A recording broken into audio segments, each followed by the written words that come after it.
जयराम रमेश के ट्वीट का मतलब समझिए आप।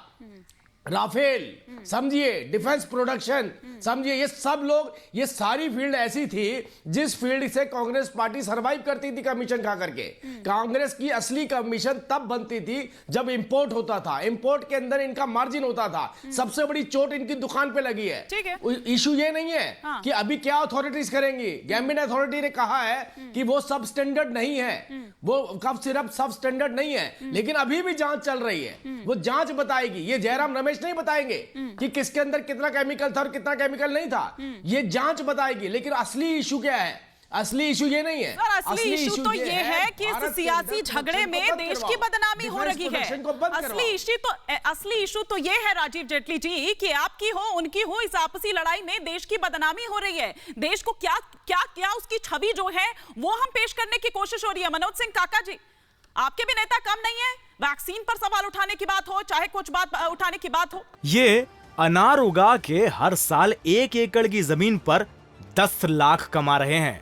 उनसे सीखना है तो फ्रीडम ऐप को अभी डाउनलोड कीजिए। नहीं हिमानी, मुझे बहुत खुशी है कि कम से कम आप देश की छवि को लेकर के, आप जैसे विदुषी पत्रकार चिंतित हैं और देश की छवि के लिए आपको सर्वप्रथम संविधान पढ़ना चाहिए। यह समता और एकता, विश्व बंधुत्व की हमारी, तो नरेंद्र मोदी जी हम अक्सर कहते हैं कि यम निजः परोवेति गणना च लघुचेत साम वसुधैव कुटुंबकम। तो वसुधैव कुटुंबकम का अगर आपकी भावना है तो आपके दबावों से अगर दुनिया भर में अगर किसी के भी बच्चे मर गए हैं, अगर किसी के बच्चे नौनिहाल दिवंगत हो गए हैं, तो ये सवाल तो उठता है ना।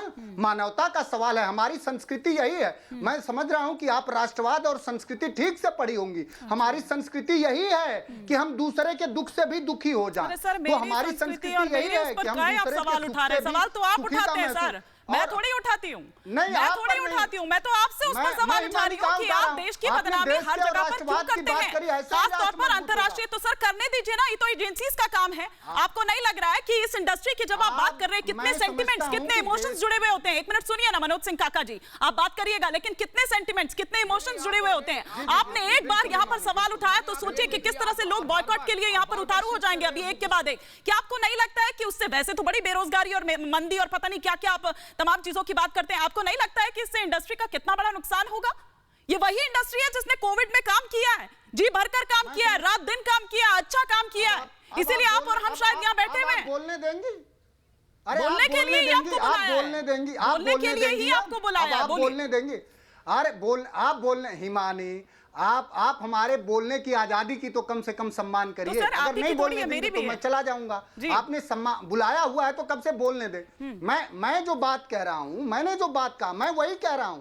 मैं समझ रहा हूं कि आप समझती होंगी संस्कृत कि यम निजः परोवेति गणना चत लघुचत साम उदार चित्तानंतु वसुधैव कुटुंबकम, यही हमारी संस्कृति है। तो अजगर उज्बेकिस्तान में, जाम्बिया में अगर हमारे यहाँ से कोई दवा गई है, अगर किसी के भी नौनिहालों की जान चली गई है, 70 चली गई, 18 चला गया, तो ये गंभीर सवाल है। और राजनीति काहे कर रहे हैं, यही तो पूछ रहे हैं। तो सबसे आप राजनीति सबसे ज्यादा भारतीय जनता पार्टी करती है। जो लोग झूठ और जुमले बोलते हैं, जो लोग दलितों और पिछड़ों का, बाबा साहब डॉक्टर लोहिया का दिया हुआ आरक्षण छीन लेते हैं, जो लोग मनुवाद चलाना चाहते हैं, जो लोग संविधान को, मानवता को, वैज्ञानिक दृष्टिकोण को, अरुण जेटली, अरुण जो बैठे हैं, इनके जैसे लोग जो नहीं मानते हैं, वो लोग नफरत फैलाते हैं। ये अनार उगा के हर साल 1 एकड़ की जमीन पर 10 लाख कमा रहे हैं। उनसे सीखना है तो फ्रीडम ऐप को अभी डाउनलोड कीजिए।